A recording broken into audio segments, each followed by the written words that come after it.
ንብረትነቱ የአራዳ ክፍለ ከተማ የጽዳት አስተዳደር የሆነውን የጥቃቅን ደረቅ ቆሻሻ ማጠራቀሚያ የሰረቀው ተከሳሽ በጽኑ እስራት ተቀጣ።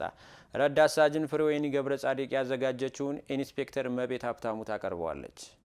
ተከሳሽ እስራኤል ይስሐቅ ወንጀሉን የፈጸመው በአራዳ ክፍለ ከተማ ወረዳ 6 ክልል ልዩ ቦታው ራስ መኮንን ድልድይ አካባቢ በሌሊቱ ክፍለ ጊዜ ነው። በአራዳ ክፍለ ከተማ ፖሊስ መምሪያ የወንጀል ምርመራ ቲም ኃላፊ ረዳት ኢንስፔክተር ቶማስ ሚላ እንደገለጹት ተከሳሽ እስራኤል ይስሐቅ ንብረትነቱ የአራዳ ክፍለ ከተማ የጽዳት አስተዳደር ጽሕፈት ቤት የሆነ በመንገድ ላይ የተተከሉ የጥቃቅን ደረቅ ቆሻሻ ማጠራቀሚያ በሌሊቱ ክፍለ ጊዜ እያወጣ ለመውሰድ ሲሞክር በወንጀል መከላከል ስራ ላይ ተሰማርተው የነበሩ የፖሊስ አባላት እጅ ከፍንጅ መያዙን ያስረዳሉ። ተከሳሽ እስራኤል ይስሐቅ የተባለው ንብረትነቱ የአራዳ ክፍለ ከተማ የጽዳት አስተዳደር አገልግሎት የሆነው በኮሪደር ልማት የተሰሩ አካባቢዎች ላይ የደረቅ ቆሻሻ መጣያ የተቀመጡ ገንጥሎ በመውሰድ በማዳበሪያ በማድረግ ይዞ እየተንቀሳቀሰ እያለ በመደበኛ ወንጀል መከላከል የፖሊስ አባላት እጅ ከፍንጅ ተይዘው ወደ ክፍላችን ወደ አራዳ ክፍለ ከተማ ፖሊስ መምሪያ የመጣ ሲሆን በወቅቱም ወደ 7 የሚሆኑ የደረቅ ቆሻሻ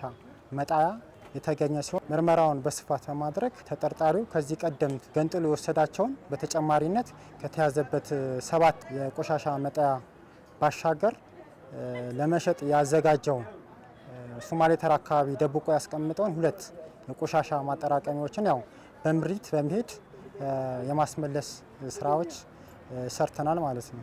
መዝገቡን በተሟላ መልኩ በማሟላት ለክፍሉ አቃቢ አቀርበናል። ፖሊስ የሰውና የሰነድ ማስረጃዎችን በማደራጀት በአቃቢ ሕግ በኩል ክስ እንዲመሰረትበት ያደረገ መሆኑን የገለጹት ኃላፊው ጉዳዩን ሲከታተል የቆየው የፌዴራል የመጀመሪያ ደረጃ ፍርድ ቤት አራዳ ምድብ 5ኛ ወንጀል ችሎት ተከሳሽ እስራኤል ይስሐቅን ጥፋተኛ ሆኖ በማግኘቱ በ6 ዓመት ከ6 ወር ጽኑ እስራት እንዲቀጣ ውሳኔ አስተላልፎበታል። ህብረተሰቡ እንደዚህ አይነት ድርጊት ባየ ጊዜ በእኔነት ስሜት ለህግ አካላት ማሳወቅ አለበት ሲሉ ረዳት ኢንስፔክተር ቶማስ ሚላ መልእክታቸውን አስተላልፈዋል።